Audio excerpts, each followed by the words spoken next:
Dubstep today is a household genre, often referred to as Dubstep 2.0. The American offshoot has dominated the electronic scene for nearly a decade, but the original sound was birthed here in the UK. Referred to as Classic Dubstep or Dubstep 1.0, it's a movement that has defined the genre and led to sold-out venues across the world. But where did it all begin? And what was the importance of one record shop in Croydon?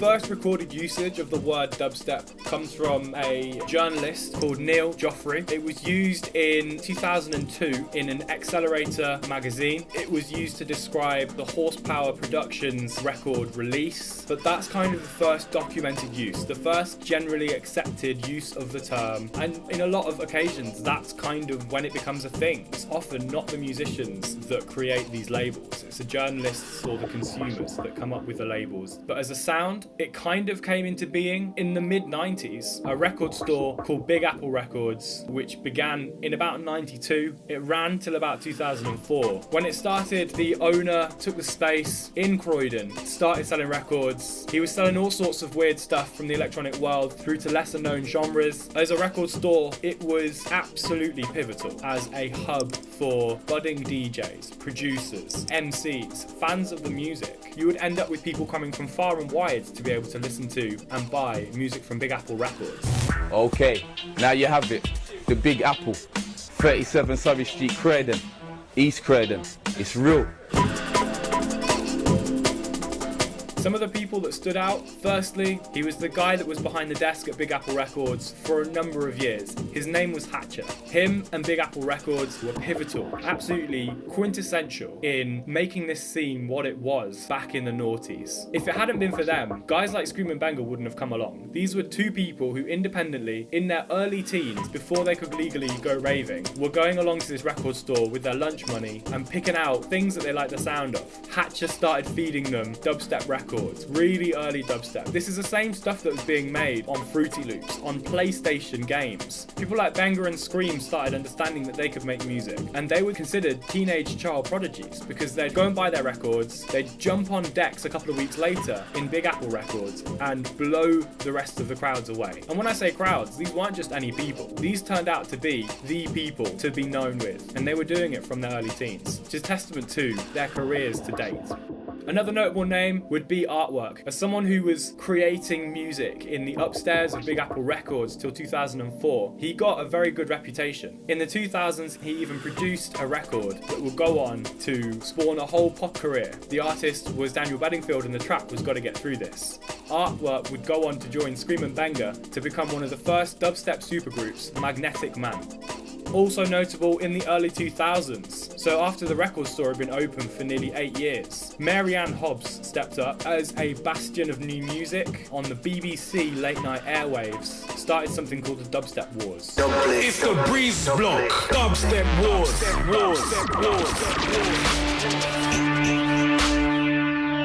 There was a real flashpoint around about the end of 2005, sort of beginning of January 2006, where it really felt that the producers had found their feet.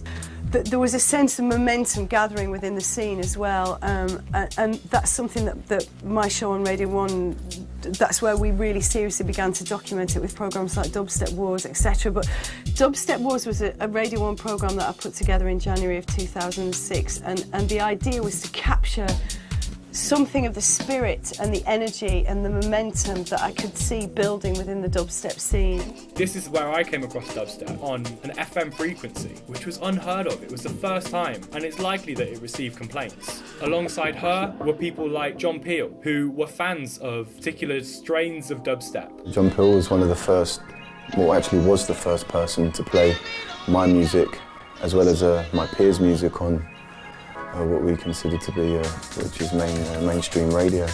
Along with that was a whole medley of pirate radio stations. But these pirate radio stations didn't last long. They were up and down in a fortnight. But that level of secrecy and ultimately ownership is what helped this as a genre cement itself with its listener. So some of the first nights didn't come along till slightly later.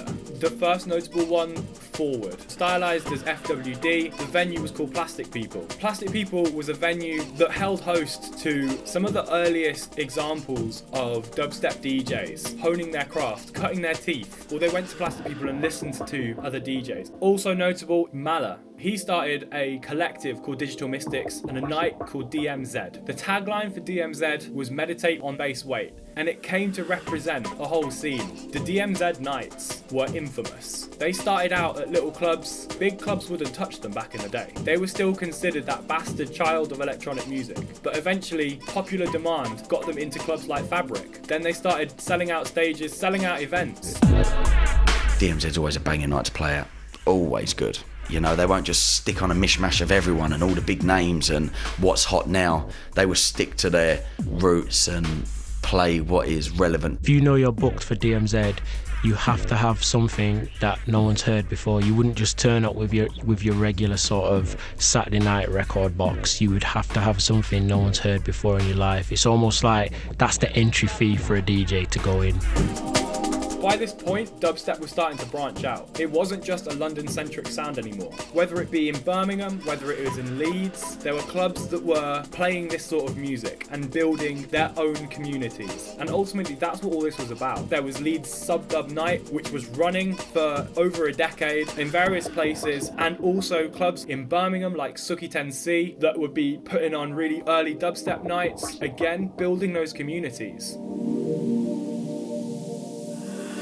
The commercial rise and explosion came with tracks like Benga and Koki's Night, which flipped on its head completely every rule of making electronic music. The follow-up to that was Skream and Benga eventually getting a show themselves on Radio 1. That really was their crowning moment. They were doing world tours, taking the sound around the globe. Also, we mentioned Magnetic Man, a trio of 3 personalities that dominated the dubstep world. They combined and collaborated with the likes of KTB, birthed her career really, and topped the charts in the UK, which was the first time that it was really being done. Taking the sounds across the pond, of course, you had Skream and Benga, but they were kind of preceded and then succeeded by the likes of Dr. P, Excision and Datzik, and of course, American-born Skrillex. Of course, we've got viral examples of the Harlem Shake. That was slightly later on in 2013, but throughout the 2000s and into the 2010s, you came across a lot of American producers who would use dubstep samples and production in some of their album tracks. Notably, there was Jay-Z, there was Rihanna, even Snoop Dogg sampling dubstep.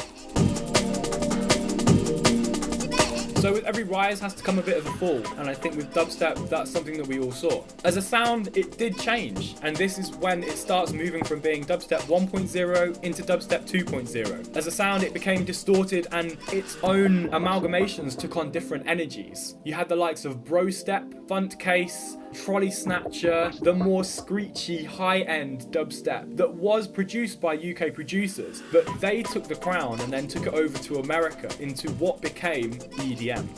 There's a good old mantra, evolve or die. This is something that I remember a DJ called Plastician saying. With the development of EDM, of course, people were going to move to that. As the sound moves on, people like to stay up to date. But there was a core, strong, sustained support in the UK of this sound that we birthed and grew. It led to worldwide acclaim, but those original sounds still take precedent here in the UK, and there are still huge examples of it. As a sound, it can still be consumed. The great thing about a genre that's developed as the internet's developed is that there's so much content online. The labels are still going. Before lockdown, the club nights were still doing really well. Outlook Festival and various other festivals still go on and still pay homage to a sound birthed here in the UK.